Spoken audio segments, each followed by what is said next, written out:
Salut tout le monde, j'espère que vous allez bien, très bien, c'est Naz06 IRL pour une nouvelle vidéo de décryptage dans la nouvelle embrouille qu'il y a eu entre Hamza Sedki et Patrice Carteron. Donc je vais vous expliquer cette histoire depuis le début. Excusez-moi si j'ai pas été le premier à faire la vidéo, mais au moins j'ai un peu de recul, un peu plus d'informations. Voilà, ces derniers temps j'ai été pris par pas mal d'autres buzz comme l'affaire GameX13, son couple, tout ça, etc. Ces histoires. Donc là, je vais traiter de toute l'histoire depuis le début, mais en plus, je vais vous donner une petite analyse, un petit décryptage sur le personnage qu'est Hamza Sedki, ce que je sais sur lui et ce que je sais sur Patrice Carteron. Donc finalement, ces deux personnages que j'ai pas mal analysés, que j'ai pas mal regardé depuis un bon bout de temps, je m'y suis intéressé parce que c'est des personnages, on va dire, originaux, atypiques, qui sortent un peu de l'ordinaire. Donc je suis pas fan du tout des deux personnages, mais loin de là. Donc on commence par Hamza Sedki qui a cherché. Bon, Patrice Carteron, il est connu pour ses déclarations fracassantes envers les musulmans, tout ça. Mais il dit tout et son contraire. Un jour, il va mal parler des musulmans. Le lendemain, il va dire non, il y a des musulmans gentils. Le surlendemain, il va dire non, c'est tous les mêmes, tout ça. Donc ça, je suis contre cette attitude-là. Et Hamza Sedki, il a décidé de se faire justice. Donc il est parti devant son domicile. Il a écrit une lettre, qu'on peut la voir ici. Il a décidé d'aller à son domicile et de lui mettre dans sa boîte aux lettres un drapeau palestinien et une petite lettre. Donc voilà, vous pouvez mettre pause. Attends, on va la lire quand même. Patrice Carteron, c'est Hamza Sedki. Écoute, arrête une bonne fois pour toutes tes insultes. Les maghrébins noirs et les musulmans. Et dernier avertissement. T'es pas Hulk, redescends. C'est pas ouf, voilà, c'est pas ouf, là on le voit, attends.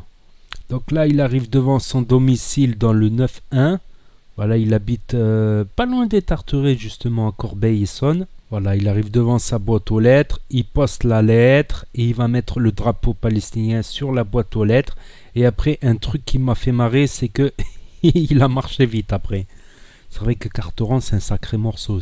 Il fait, si je dis pas de conneries, 110 kilos pour 1m90, 2 mètres. Là, il a posté le drapeau. Il est devant.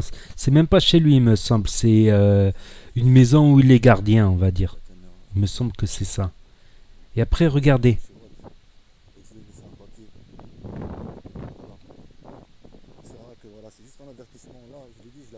J'ai l'impression qu'il marche vite quand même là. Et regardez la réaction qu'a eu Patrice Carteron dès qu'il a découvert ça. Écoutez bien. Écoute bien ce message et je veux qu'il passe. Donnez-moi son adresse. Donne-moi ton adresse. Donne-moi un rendez-vous, je passe aujourd'hui. Donne-moi une adresse. Dis-moi où tu es. Dis-moi où tu es. Et moi, je vais venir te chercher. D'accord? Tu vas me dire en face ce que tu as. Visiblement, tu as un problème avec moi. Tu vas le régler aujourd'hui. Tu vas me donner l'heure, la date. Tu vas me dire. Donc après, il y a eu plusieurs rebondissements dans cette affaire. Donc après, Carteron s'est filmé en train de l'appeler. Il a réussi à avoir son numéro. Hamza Sedki ne répondait pas. Il a fait ensuite une réponse vidéo à Hamza Sedki où il a dit je te propose un octogone, mais un octogone de rue. Tu viens à la gare de Sevran. Ceci, cela, je te donne le lieu. Tu me donnes la date et l'heure. Bon, déjà connaissant Hamza Sedki, il veut du buzz. Voilà. Je vous l'expliquerai après dans l'analyse décryptage du personnage. Et autre rebondissement, c'est qu'après, il a fait ses petites recherches, Patrice Carteron. Et qu'est-ce qu'il a découvert? Il a découvert que Hamza Sedki s'exhibe avec des armes. Après, j'ai fait mes petites recherches. La Kalachnikov, c'est pas lui. Même si on voit une paire de TN noire, comme sa paire de TN noire, c'est une vidéo, c'est une image où j'ai fait recherche d'images similaires et j'en ai trouvé plein. C'est une image qui a beaucoup circulé, cette image avec les TN noirs. Donc, par contre, les armes de poing, oui. Il s'est déjà photographié avec des armes de poing. À savoir si elles sont vraies ou fausses. Et il s'est déjà filmé avec des armes au poing en train de tirer. Donc qu'a fait Patrice Carteron? Il a essayé d'appeler la police, de porter plainte, tout ça. Mais bon, tant qu'ils n'ont pas de preuves, ils ne peuvent pas le mettre en justice s'ils n'ont pas de preuves. Voilà, c'est à la limite de faire une perquisition, trouver une arme chez lui ou quoi. Là, ils peuvent le mettre au tribunal et encore possession d'armes de première, de deuxième ou troisième catégorie, je sais pas quoi, il va pas faire 6 mois, 1 an, il va ressortir. Donc, il paraît que Carteron, il a même essayé d'appeler le ministère, tout ça, pour dire que c'est un radicalisé, un fichier S, tout ça. Ben, après, dans la tête de Carteron, tous les rebeux, c'est un peu des fichiers S. Voilà. C'est vrai qu'il fricote pas mal avec le Front National, mais comme j'ai dit, voilà, c'est un personnage qui est ambigu. Voilà, on l'appelle Bounty parce qu'il est noir à l'extérieur et blanc à l'intérieur. Il est très proche du Rassemblement National. Donc, et aussi, j'ai suivi quelques-uns de ses posts Insta ou Facebook et des fois, il veut se dédouaner, il montre une musulmane voilée qui est gentille et pourtant, sur un plateau, il a dit « Non, moi, je veux la laïcité extrême, ceci, pas de voile, interdiction, pas de communautarisme, ceci, cela. » Après, il pense ce qu'il veut. Ça saoule un peu. On pourrait en faire un débat, Et là, nouveau rebondissement dans l'affaire. Ben, comment il s'appelle? Hamza Sedki, il lui donne l'adresse à Sevran.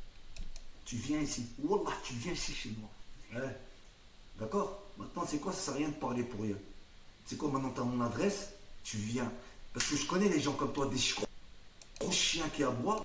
Après, ce que je vais dire sur... voilà, il lui a donné son adresse. Il y aura peut-être un rebondissement qui va arriver prochainement.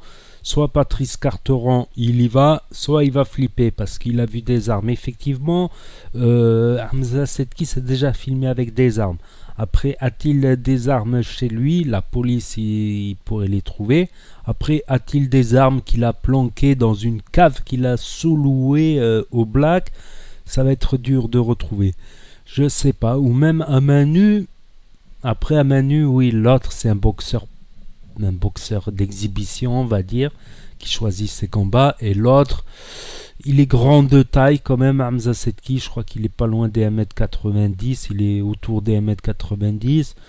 Il a un peu de poids, on dirait pas, mais il a un peu de poids. Il peut se défendre, mais de là à gagner Patrice Carteron, qui aussi a été surnommé PQ, parce que c'est ses initiales, Patrice Carteron. Bon, je ne vais pas trop rentrer dans les détails de l'analyse de Patrice Carteron, peut-être j'en ferai une autre vidéo avec des éléments, tout ça. Mais concernant Hamza Sedki, justement, comme il a montré Patrice Carteron, il est passé dans une émission, voilà, sur les couples jaloux, tout ça, en 2006, il me semble. En 2006, donc il a goûté à cette célébrité. Là, je passe au moment d'analyse, décryptage du personnage de Hamza Sedki. C'est un personnage aussi ambigu, voilà, c'est difficile à juger. Donc, je pense qu'il était avec une Française dont il a une enfant, tout ça. Une Française qui s'est reconvertie, parce que Hamza Sedki tient beaucoup à l'islam, malgré ses contradictions, son Lacoste, son look un peu hip-hop, qui à la fois, il aime bien ce look hip-hop, mais à la fois, il le dénonce pour être diabolique, satanique, tout ça. C'est ça l'incohérence du personnage. Donc, mais ce que je sais sur Hamza Sedki, c'est qu'il est passé effectivement dans cette émission TV. Il a eu sa petite heure de gloire, son petit succès. Donc j'imagine dans son quartier, dans sa ville, là, Hamza Sedki, t'es passé, ses collègues d'école, là, Hamza Sedki, on t'a vu à la télé, tout ça. Donc, quand on a goûté à la célébrité, à la gloire, même éphémère, on a toujours besoin d'y revenir. Et c'est ça le problème. C'est que Hamza Sedki veut redevenir célèbre, veut regoûter à cette joie. Et il a eu à son disposition cet outil qui est YouTube, Facebook, Instagram, Instamook, Facebook, tout ce que tu veux. Surtout YouTube. Et de faire des clashs, d'insulter Booba, d'insulter Karis, d'insulter les rappeurs, de s'embrouiller. Et ça fait des vues. Il s'est même bagarré une fois, ça a fait 200 000, 400 000 vues. Donc c'est vrai que tu fais des petites vidéos sympas, des trucs ou des tutoriels, des trucs, ça fait pas énormément de vues sur l'instant. Ça va faire des vues plutôt à long terme. La vidéo va augmenter progressivement. Tandis que le clash, ça va faire un pic, beaucoup de vues d'un coup, mais après, voilà, une fois que l'affaire est oubliée, ça va pas le faire de vues. Donc il a trouvé cette idée d'insulter. Bon, il est grand aussi. Quand tu es grand de taille, on va dire tu as plus d'allonge, tu vois, quand tu frappes, C'est-à-dire tu peux frapper, toucher l'autre, et l'autre il n'arrive pas à te toucher parce qu'il a un bras plus petit. Donc les grands ont cette fâcheuse tendance d'avoir l'insulte facile, plus que des petits. Voilà, un petit, il va plus réfléchir, tu vois, il va plus réfléchir parce qu'il sait que ça va mener à la baston et qu'il n'est pas forcément le meilleur à la baston. Après, ça veut rien dire. J'ai déjà vu des petits gagner contre des grands et vice-versa, ça veut rien dire. Mais voilà, je parle de généralité. Les grands, en général, ils ont l'insulte facile. Donc, et c'est ça que je reproche aussi, c'est que c'est buzz, buzz, buzz, buzz. Ok, il pourrait faire une chaîne décryptage, analyse, critique, une chaîne critique par rapport à du rap, par rapport à des influenceurs, par rapport à tout ça. Mais lui, il a choisi cette facilité de l'insulte. Il n'apporte pas d'arguments, on va dire. Il ne va pas apporter des arguments, des preuves, des pièces, des recherches sur Internet, faire du montage vidéo, comme certains. Lui, il va faire « Ah, il y a Booba Caris, Booba enculé, Caris PD, Caris enculé. » Il va dire ça dans ses vidéos. C'est ça que je lui reproche. Même par rapport à la vidéo GameX13, voilà, il a fait une vidéo sur GameX13, il n'a pas cherché à comprendre plus loin que ça. Il a jugé vite, tout ça. Après, il a le droit de dire son avis, mais après, dire de la merde, c'est pas forcément, ça va lui porter du tort, ça va lui porter du tort. Voilà, il faut vérifier ses informations avant de les dire. Et il a souvent été justement clash, bagarre, tout ça, même si souvent les combats qu'il a promis n'ont pas eu lieu. Sauf un combat, voilà, il a eu un œil au beurre noir, ça avait pas mal buzzé, des centaines de milliers de vues. Après, il a eu sa chaîne qui a sauté. Voilà, après, moi, ça, je saute même pas mon pire ennemi, tu vois. Ça, je saute même pas mon pire ennemi. Voilà, il veut insulter, il veut dire tati, tatata derrière son ordinateur. Voilà, il a cette soif de regoûter et il est prêt à se mettre en danger pour regoûter. C'est plus le succès qui l'attire que l'argent, on va dire, que la YouTube monnaie. Parce qu'on sait bien que la plupart des vidéos clash, tout ça, sont rapidement démonétisées. Des vidéos où il y a trop d'insultes, de haine, elles sont vite démonétisées. Donc lui, ce qu'il cherche, c'est ça, c'est plus la célébrité que le pognon, voilà. Et c'est vrai que quand on a goûté à la célébrité, on a envie d'y revenir et il est pressé, voilà. Il aurait pu faire une petite chaîne, analyse critique, sympa, gentil. Par rapport à l'islam, il dit que voilà, un coup tu le vois carrément en camis, tout ça, en train de faire la prière, tout ça, c'est bien, tout ça. Le lendemain, tu le vois avec des lunettes de luxe, dans une voiture de luxe, à frimer, avec habillé en Lacoste, tout ça, un look assez hip-hop, assez rap. Ce qu'il dénonce aussi, il dénonce le hip-hop et à la fois il aime ce style de rue, voilà, et ça, c'était un jeune, voilà, qui a été élevé un peu dans la rue, tout ça, hein. Donc il est entre ces deux mondes, entre le religieux et le, comment ça s'appelle, le monde de la rue, le monde hip-hop. Voilà, on va dire il a le cul entre deux chaises. Après, je sais que des fois il va un peu loin dans ses façons d'interpréter l'islam, il va peut-être un peu loin, mais j'ai pas plus de preuves que ça. Je sais juste qu'il est plutôt le cul entre deux chaises.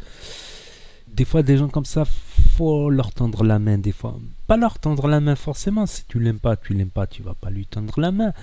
Mais voilà, ne pas rajouter de l'huile sur le feu parce qu'il peut mal tourner. Il peut mal tourner un jour ou l'autre, ce gars-là. Je sais qu'il peut mal tourner. Mais je sais aussi qu'il peut s'en sortir s'il est un peu plus intelligent, s'il a un peu des meilleures idées. Parce que là, quand même, il est parti voir Hulk, quand même, parce qu'il faut l'avouer, 115 kilos pour 2 mètres, 2 mètres pour 115 kilos, c'est un monstre, le mec. Et en plus, il a du sport de combat, même si c'est pas un champion du monde, c'est loin de là, mais il a de l'entraînement. Il a pas mal d'années d'entraînement derrière lui. C'est comme le mec, tu vois, qui pour faire des vues sur son Snapchat, il va se pendre sur un pont. Et imagine-toi, il tombe, il meurt. Des gens qui sont prêts à prendre des risques incroyables pour des vues. C'est bon, stop, pause, comme on dit. Faut arrêter les conneries là, à un moment. Faut arrêter les conneries. À la limite, s'il avait du sport de combat, s'il pouvait faire un vrai MMA contre lui, comme Bader Hariri. Mais on a bien vu, il n'y a jamais eu le combat Bader Hariri, hein. Carteron, il a beaucoup parlé, il n'y est jamais allé. Ça, on le sait. C'est déjà une défaite pour Carteron. Voilà. Là, il se met en danger. Il se met en danger parce que voilà, il peut se faire plier, il peut utiliser, mais aussi Hamza peut utiliser ses armes et finir sa vie en prison, ce qui est pas drôle non plus. Comme on dit, gagne petit mais à long terme. Fais des petits trucs. Si regarde cette vidéo, je pense, fais des petits trucs, des petites vidéos, des petites réactions, même des réactions à chaud, mais fais tes vidéos réactions, mais va pas trop loin non plus. Va pas trop loin. Patrice Carton, je l'aime pas. Voilà, après Hamza Setki, je suis pas fan du tout, mais je regarde des fois, voilà, par curiosité, on va dire. Plus par curiosité, voilà, moi je suis quelqu'un, j'essaie plutôt d'apaiser les choses que de mettre de l'huile sur le feu, que de raviver les tensions, tout ça, etc. Inch'Allah, on trouvera des solutions, comme on dit, mais avec le temps, la patience.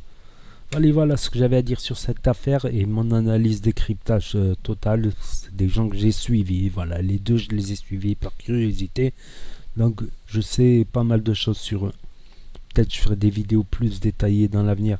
Donc, n'hésitez pas à mettre un pouce bleu, à commenter, à me dire ce que vous en pensez, à partager la vidéo, à cliquer sur la cloche et à vous abonner. Et je vous dis à très bientôt, les amis, les potos, pour de nouvelles vidéos. Tchuss, merci d'avoir regardé.